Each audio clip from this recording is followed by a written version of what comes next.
morning, Master. Good morning, Jeannie. Oh, Master, you shouldn't have. I know, I didn't. You mean that present is not for me? No? It is for another girl. For decades, I Dream of Jeannie has entertained fans with its magical charm, witty humor, and unforgettable cast. Oh, I am sorry, Master, but I'm having a terrible time with my hair. I simply do not know how to use these silly things. But behind the sparkle and laughter, the show hides mistakes that most people missed. From props that mysteriously shift to puzzling slips in Jeannie's own backstory, these little errors reveal a side of the series few ever noticed. Today, we're counting down 20 fascinating bloopers, building up to one huge slip that went unseen for years. The question is, would you have spotted it? Number 20. The Cougar on a Rope. Season 1, Episode 3. Guess what happened on the way to the moon? Tony and Roger are dumped in the desert for astronaut survival training, and, because Jeannie can't resist helping, a big cat suddenly appears on a rock to spice things up. At first glance, it's a legit uh-oh moment. Tony hefts a rock, the cat tenses, and the scene sells real danger. But pause on the close-up, and you'll spot it. A safety rope around the cougar. It's a blink and you'll miss it tether, there to make sure the animal doesn't actually lunge at Larry Hagman. This is why it matters. Usually, television in the 1960s fell short of relying on man-made stunts and trained animals, while producing sights of light in the sky. Without modern CGI, producers depended on the makeup of strong safety features on set, animal trainers, hidden lines, and care with regard to blocking marks. Here, the camera pushes too close and provides an illusion that slips. Instead of some crazy mystical mayhem, you catch a practical effect doing its job. Well, it still works for drama. The cutaway, Tony's reaction, and Jeannie's meddling create comedy well served, even if the savage threat is tied down at the moment. That narrow production seam shows how I Dream of Jeannie sewed fantasy together weekly with a little magic, a lot of ingenuity, and an occasional rope in the shot. Think that was wild? Just wait. Things are about to get even messier. Number 19. The Visible Rain Device. Season 1, Episode 9, The Moving Finger. Jeannie's jealousy often bubbled over in hilarious ways, and in this episode, she decides to ruin Major Nelson's cozy moment with another woman by making it rain, indoors. The gag works. Nelson and his date are suddenly soaked, confused and scrambling for cover. But sharp-eyed viewers noticed something the director probably hoped would stay hidden. If you look just above Larry Hagman's head during the scene, you can actually see the contraption responsible for creating the rainfall. The pipes and nozzles from the rain machine peek out from the top of the frame, scurrying across the set like an uninvited guest. A classic case of practical effects bumping against the confines of a sitcom set. Rain on cue was no easy task back in the 1960s, requiring big, clumsy rigs that were just out of frame for the production crew. A slight error in the angle of the camera would make the entire illusion collapse. How charming that the characters remain unfazed. It is Nelson's awkwardness and Jeannie's cheeky pleasure that carry the moment so well that many viewers never noticed the error. One more blunder, one more little glimpse behind the playful curtain of TV magic. Number 18. The Mickey Mouse Boots Blooper. One of the quirkiest mistakes in I Dream of Jeannie shows up not in the props or the effects, but in the wardrobe. In Season 1's Guess What Happened on the Way to the Moon, Tony and Roger are dropped into the desert as part of their astronaut survival training. The episode sells the idea of two men stranded in the blazing sun, expected to endure harsh conditions with nothing but their wits. But look a little closer at Roger Healy's outfit, and you'll spot something that doesn't belong. A pair of heavy, cold-weather Mickey Mouse boots. These boots, named for their large bulbous shape, were military-style footwear for the Arctic. With insulated rubber lining, these were the furthest from desert gear one could imagine. Seeing Healy stomp across the sand in boots meant for Snow Presence an amusing disjunction, one bordering on the impractical. It takes away from any sense of realism that the scene tried to convey. An obvious explanation is that the costume people simply dressed daily in standard military surplus, a mix in which no thought about context had entered. To casual viewers of the 1960s, no matter, to us today, it is just a reminder of how even the costumes of I Dream of Jeannie suffered their share of boo-boos. Number 17. The Envelope That Moves on Its Own. Season 2, Episode 16. My Master, the Author. Sitcom magic usually comes from witty dialogue and clever gags, but sometimes the comedy is completely accidental. In this episode, an envelope is slipped under Major Nelson's door, setting up an important plot point. Seems simple enough, right? But if you pay close attention, the envelope doesn't exactly stay put. In one shot, it lies neatly aligned with the edge of the door. Cut to the next shot and, without anyone touching it, the envelope has rotated about 90 degrees. Such continuity errors are few, but once noticed, they stand out. A production on a short schedule frequently had to shoot the same scene many times from different angles, stitching it together in post-production. These little differences would be let through due to not resetting the props exactly to the same position. Here, the wandering envelope is a prime example. It doesn't spoil the scene, and once spotted, it gives viewers a chuckle, almost like Jeannie herself gave the envelope a little nudge with her powers. In reality, it was just a crew oversight, but it reminds you that the magic of television construction sometimes involves improvisation, quick fixes, and the occasional moving prop. Number 16. Floating Jeannie and the Wires. Season 2, Episode 22. There Goes the Best Jeannie I Ever Had. One of the show's most enchanting moments has Jeannie floating serenely into a room, legs crossed, as if levitating through pure magic. For audiences in the 1960s, it looked like a dazzling effect, proof of Jeannie's otherworldly powers. But if you pause and look closely, the spell begins to break. The scene betrays its secret. Thin wires can be seen supporting Barbara Eden, and beneath her costume, she's perched on a shiny metallic rig that hoists her gracefully across the set. It was rather an endearing present to modern perception. Back then, however, television screens were smaller in size, pictures became fuzzier, and most viewers didn't even notice such things. The wires were hidden enough to let the illusion pass in real time.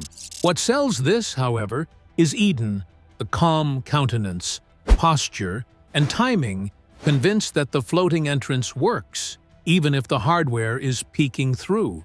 That particular blooper is not so much an error as but reminds one of the inventive spirit of the age. Without CGI or special effects technology, sitcoms relied on the basics: stagecraft, pulleys, and camera angle. Jeannie used old-fashioned stage magic wires, and for keeping the illusion afloat, literally. Number 15. The Glowing Blue Light.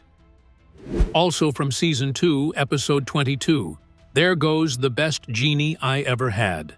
This episode is a treasure trove of behind-the-scenes slip-ups, and one of the most noticeable comes during a transformation sequence. Jeannie emerges from her bottle in a puff of thick blue smoke, a signature effect the show used often to emphasize her magical entrances and exits. To achieve the effect, the crew relied on a simple trick: ordinary white smoke, illuminated with a strong blue spotlight to give it that mystical tint. The illusion thus becomes questionable at this point. While arranging the smoke by the deft swish of her arms, blue light was reflected onto Barbara Eden's skin. There is an unnatural glow upon her arms, as though she was alight with neon. That, of course, wasn't the intention. It just so happens that the lighting setup spilled upon the actress instead of the smoke. To audiences back then, the blue glow must have passed unnoticed. In today's era of crystal-clear TV reruns and digital restoration, however, that glow has become painfully evident. It's a blooper that allows everyone to see the real, practical, very low-tech application behind one of Jeannie's most magical effects, simple spotlight, giving away much more than it should. Number 14. The Tennis Racket Blooper. Season 2, Episode 24, The Incredible Shrinking Master. This episode pushes the show's special effects to the limit, shrinking Major Nelson down to mouse-sized proportions. To sell the illusion, the set was filled with oversized props, including a gigantic tennis racket that Nelson uses to hide from a menacing cat. At first glance, the scene is clever and effective, but look closer, and the blooper becomes obvious. When Nelson grasps the strings of the racket, they bend under his weight, curving rather realistically. But in the very next cut, as the cat prowls into frame, the strings are perfectly straight again. A quick continuity slip that completely ruins the forced perspective trick. Instead of resembling Nelson in a giant world setting, one is reminded that they are watching an oversized prop being switched out from one take to another. It is a small detail that shows just how ambitious the show was for those times.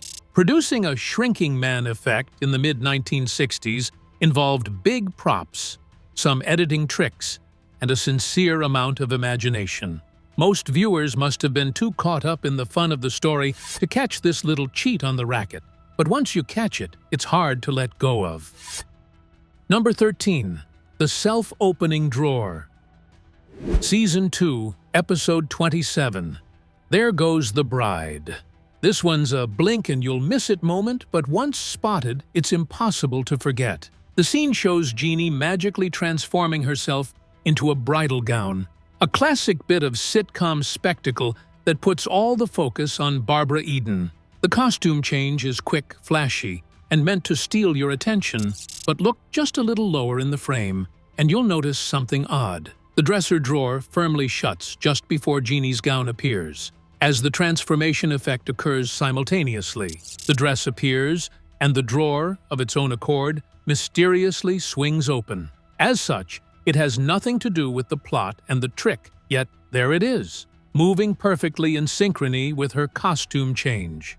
It's funny, almost like a misfire from Jeannie's powers, zapping her furniture too. The most likely scenario is that the costume effect jostled the drawer or was set up to malfunction. Continuity wasn't reset, and that little blunder made it all the way to the final cut. Instead of ruining the scene, that wayward drawer lends a sense of comedic irony. The set gives a wink, reminding us all that even TV magic has a mind of its own. Number 12. The Color-Changing Roses. Season 2, Episode 31. The Mod Party. This blooper is all about the background details. In the scene, Major Nelson and Jeannie are joined by a gardener trimming roses nearby. At first, everything looks ordinary. The gardener carefully clips a bunch of red roses, and the camera briefly cuts away to Nelson and Jeannie. But when the shot returns, something doesn't add up. Suddenly, the roses in the gardener's hands aren't red anymore. They're bright yellow. It is a classic discontinuity, because the scene was likely shot again at a different time with a different set of props. As in the case of sitcoms from the 1960s, those were usually able to shoot in tight production schedules, and small things like this would go unnoticed by both cast and crew. There was so much focus on the dialogue between Nelson and Jeannie, rather than on the flowers in the background. To such sharp-eyed audiences, however, the missing red roses are finding it hard to miss knowing that they're there. The blooper has also inspired a bit of fan humor. Maybe Jeannie zapped them a new color out of boredom, careless continuity, or an unintended extra magic trick. The scene sums up brilliantly how even the most insignificant detail in the background can be the makings of a classic TV blooper. Number 11. Tony's Astronaut Training Errors. From the very beginning, Dream of Jeannie leaned heavily on Major Nelson's career as an astronaut to give the series a sense of realism. Viewers tuned in during the height of the space race, when NASA was front-page news and every detail about astronauts fascinated the public. That's what makes some of the show's early training sequences so amusing in hindsight. In Season 1's Guess What Happened on the Way to the Moon, Tony and Roger are dropped into the desert for survival training. While it is based on real astronaut prep, NASA did send crews into the desert to simulate harsh conditions, as if it had gone through so many reruns of its own. The show never really tries to take root in the details. Tony and Roger complain, bicker, and even use Jeannie's magic to get through things, all of which, in real NASA, would land one in immediate dismissal from the moment anyway. Other episodes of casual bending of safety rules, wandering away from the test site, and ignoring procedures that had been drilled in him for months by the astronaut training program, portray Tony as an astronaut. To the audience back then, the humor outweighed the accuracy definitely. But today, those liberties stand out glaringly. Training errors, for sure, are not intentional bloopers, but represent how sitcom storytelling often prioritizes laughs over technical realism. Even in the middle of the space race, hold on to your stopwatch, because the timeline ahead is about to get wobbly. Number 10. Jeannie's age problem. One of the funniest and most persistent bloopers in A Dream of Jeannie has nothing to do with props or special effects. It's Jeannie's own age. In the pilot episode, she tells Major Nelson that she has been trapped in her bottle for 2,000 years, waiting for someone to set her free. That line sets the stage for her mysterious, magical background. But as the series goes on, the timeline begins to wobble. In Gin and Water, Jeannie's great-grandfather basically says that she last called on him just over 1,500 years ago. References were later added to episodes in which Jeannie seems to know figures like Napoleon, not to mention where she must have been all of these years younger than her supposed 2,000 years imprisonment. At times, she even makes it seem as if she were just roaming the world free at times when she should still have been bottled up. Was this loose writing, or Jeannie lying to Tony for that little touch of drama? One explanation is that the writers didn't give a whit for continuity. Such was the sitcom in the 1960s. Melodramatic, standalone episodes. However, it does pose that aging problem, one of the funniest and most forgotten blunders in the show space. Jeannie's magic math never really added up. Number 9. Barbara Eden's belly button ban. Few bloopers in I Dream of Jeannie are as famous, or as ironic, as the case of Barbara Eden's belly button. In the 1960s, network censors kept a sharp eye on morality and modesty in television. Eden's Jeannie costume was already considered daring, with its cropped top and flowing harem pants. But NBC drew a hard line. Her navel could never be shown on screen. Creating more trouble was inevitable for the costume department. Jeannie's outfits would have to be made with stunningly high waistbands, sheer fabric layers, and just the right positioning to cover up any hint of Eden's belly button. Mistakes would occasionally crop up, however. In a few brief shots and blooper frames, her navel would show up for a second, showing during movement, dressing it out, or taking wide angles where the fabric simply wouldn't conceal it. Such rare sightings of the navel, engaged in a constant battle with a costume meant to conceal it, became something of a legend among fans. Ironically, the stronger the censorship became, the more the problem was highlighted. By the mid-70s, Eden had taken to joking in interviews about how her belly button had become the most famous belly button in Hollywood. Today, those few bloopers serve as not merely continuity slips, but the stark reminders of how staunch television standards used to be and how Jeannie's costumes unwittingly crossed the lines of acceptability on primetime television. Number 8. The Vanishing Bottle. Jeannie's bottle is one of the most iconic props in television history. Hand-painted with bright colors and a curvy shape, it was instantly recognizable as both her home and the source of much of the show's magical fun.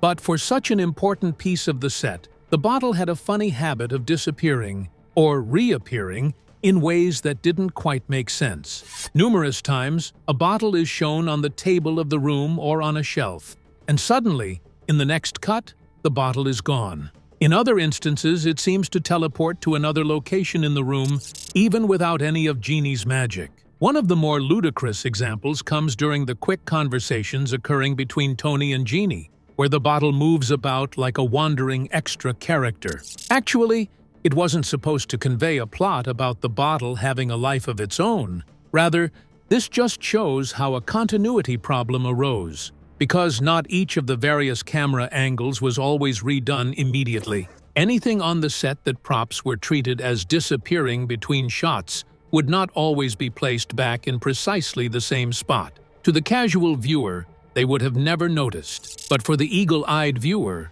the vanishing bottle became one of the quirkiest continuing blunders of all time in that series. Number 7. The Jeannie Double.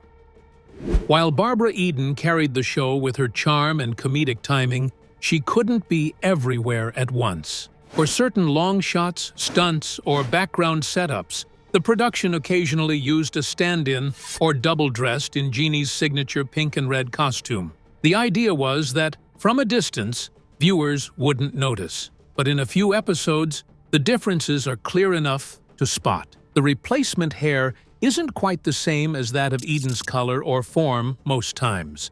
In some other instances, the outfit fits a little loose, or the body language feels somewhat off. An example of this can be seen from outside shots of Jeannie, as seen from afar. When she enters or exits the double, she will step in for Eden, but that glimmering eye will know the difference immediately. Something's not quite right. Such was not uncommon in television of that time. It was a very busy production, created through taking many stages from the same locations in one day. Stand-ins were thus even heavily relied upon for some of these shots. This was, however, the cause of several accidental bloopers for the observant viewer. Instead of Jeannie's amazing propensity to be seen in many places at once, almost always, what the audience actually saw was a production trick revealing the human failing behind such an otherwise wonderful character.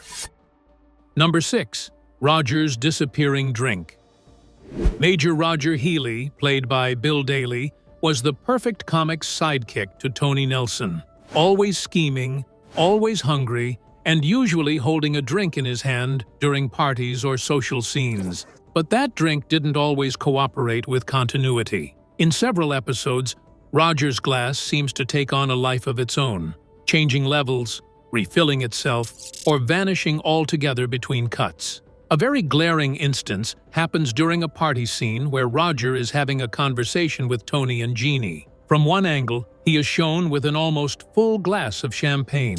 The camera cuts to Tony for a line, and when it swings back, all of a sudden, Roger's glass is empty. A moment later, in the very next angle, it is mysteriously full again. No one topped him up. It's simply the editors stitching together takes that didn't quite match. These sorts of continuity gaffes are classic sitcom bloopers. Since multiple cameras filmed the same scene from different angles and retakes were often swapped in, minute details like the level of liquid in a glass were easily missed. And that results in a drink that's magical and able to defy time and space just as whimsically as Jeannie herself. For the fans, it is a fun reminder that even minor characters will shine in the blooper limelight. Number 5. The Shrinking Cat Problem. Season 2, Episode 24, The Incredible Shrinking Master. This episode is famous for putting Major Nelson in a miniature predicament, but the show's ambition also exposed some of its technical limits. When Tony shrinks down to mouse size, the crew used oversized props and forced perspective shots to sell the illusion. To raise the stakes, they brought in a cat as his menacing predator. Sounds good on paper. Until you notice that the cat doesn't always stay proportional. In certain shots, the cat seems enormous next to the apparently tiny, shrunk Nelson, supplying the necessary danger. But in other sections, the angle is changed, and the cat now appears only a little larger than normal, being more like a house pet than a frightening giant. The scale changes every time in accordance with the cameraman who filmed the scene, and so breaks the illusion. The disparity in the results is not because of sabotage, but because it became practically impossible for the 1960s sitcom schedule to follow either consistent size, distance, or eye lines for live animals and practical effect. But still, the uneven results stand out today. Instead of being the perfect malevolent monster, the cat sometimes looks as if it were part of the very problem of shrinking itself, changing sizes just as unpredictably as Tony does. Number 4. Jeannie's mismatched powers. One of the most charming things about I Dream of Jeannie is her signature way of using magic, crossing her arms, nodding her head, and making things happen with a blink. It became so iconic that fans can mimic the gesture instantly. But if you watch the series closely, you'll notice that Jeannie's rules of magic aren't very consistent. In some episodes, she crosses her arms and blinks to activate her powers. In others, she simply snaps her fingers, waves her hands, or even just thinks about what she wants. Sometimes her powers create a puff of smoke, a sparkle, and other times, nothing at all. It's as though the writers couldn't quite decide on a standard formula, or simply changed it to fit the needs of a gag. It manifests some hilarious blunders in the logic of the show itself. If Jeannie does not need to cross her arms, then why does she bother with that gesture? How does she do the magic while totally distracted if, fundamentally, she must blink? For most of the viewers, those inconsistent magical powers were not crucial, as Barbara Eden's charm could win the day. But it's a nice slip. Jeannie's capabilities were no more consistent than her personality. Number 3. Background extras. Breaking character. Sitcoms often thrive on their main cast, but background extras play a crucial role in filling out the world. In I Dream of Jeannie, however, those extras occasionally forgot to stay in character, leading to some amusing bloopers hidden in plain sight. During party scenes, NASA gatherings, or casual street shots, extras were meant to look busy, neutral, and unnoticed. But if you watch carefully, you'll spot the occasional slip. Some extras glance directly into the camera lens, breaking the fourth wall for just a second. Others can be caught smiling or chuckling at Barbara Eden's antics when they should be ignoring her. In one instance, a background actor even appears to miss their cue, standing awkwardly in place before finally moving. For the most part, these moments flash by rather too quickly for any onlooker to notice, especially through the grainy television screens of the 1960s. But reruns today, and stored in modern high definition, made it so much easier to spot such slips. But rather than ruining the scenes, these fluffs lend a layer of charm to the episodes. They remind us that sitcoms are made by people under time constraints, juggling dozens of moving parts. And sometimes the background people unwittingly upstage the scene. Number 2. Tony's uniform issues. As a U.S. Air Force officer and NASA astronaut, Major Anthony Nelson was supposed to represent the very best of military precision. Yet eagle-eyed viewers, and especially real veterans, have long noticed that his uniforms didn't always measure up. In multiple episodes, Larry Hagman can be seen wearing insignias or patches that are either misplaced, mismatched, or simply inaccurate for his rank. Take, for example, Major Nelson wearing ribbons and badges that sometimes don't match, or otherwise wear service insignias not authorized for an active-duty astronaut. Even the placement of name tags and patches on his flight suit varies from episode to episode, revealing continuity errors and a casual attitude toward authenticity on the show's part. In one of the episodes, his uniform even has rank insignia inconsistent with the storyline, thus making it unclear whether he was on active duty at that point as a captain or a major. Most people watching I Dream of Jeannie at the time overlooked these obvious slip-ups, focusing instead on Jeannie and the comedy. But anyone with military knowledge would have found the errors glaring. It brings to mind that the show relied more upon fantasy than upon realism, even when it came to the nitty-gritty details of Major Nelson's uniform. Keep your focus steady, because this last reveal is bigger than a misplaced badge. Number 1. The background geography blooper. Dream of Jeannie often took creative liberties with its settings, but sometimes the geography on screen went well beyond suspension of disbelief. A perfect example shows up in Season 1's Gin and Water. The story is set in Cocoa Beach, Florida, home to NASA astronauts, sandy coastlines, and flat terrain as far as the eye can see. Yet, in the background of certain outdoor shots, sharp-eyed viewers can spot something Florida definitely doesn't have: mountains. Once you realize the error, it really catches you off guard. Instead of the low-lying, swampy landscape that defines Florida, the backdrop suddenly looks more like California or the American Southwest. What happened? Easy enough to guess. Dream of Jeannie was filmed on the West Coast, primarily at studios and outdoor locations around Los Angeles. With that sort of convenience, it would have required cross-country travel or building scenes in elaborate sets that would look like Florida. The hindrance was that hills from LA's skyline sometimes slipped into the shot and gave away the truth. In the 1960s, the average viewer probably would not have cared. Television screens were smaller, picture quality fuzzier, and the viewer's understanding of what was going on in actuality lay more with what Jeannie was up to than in the faraway landscape. Now, however, with reruns and digital restorations, those hills come to light, an entirely missable blooper in plain sight. Thanks so much for watching. If you enjoyed spotting these classic I Dream of Jeannie bloopers with me, don't forget to hit that like button, drop a comment sharing your favorite slip-up, and of course, subscribe so you won't miss the next countdown. And before you go, check out the video popping up on your screen right now. It's another deep dive you won't want to miss.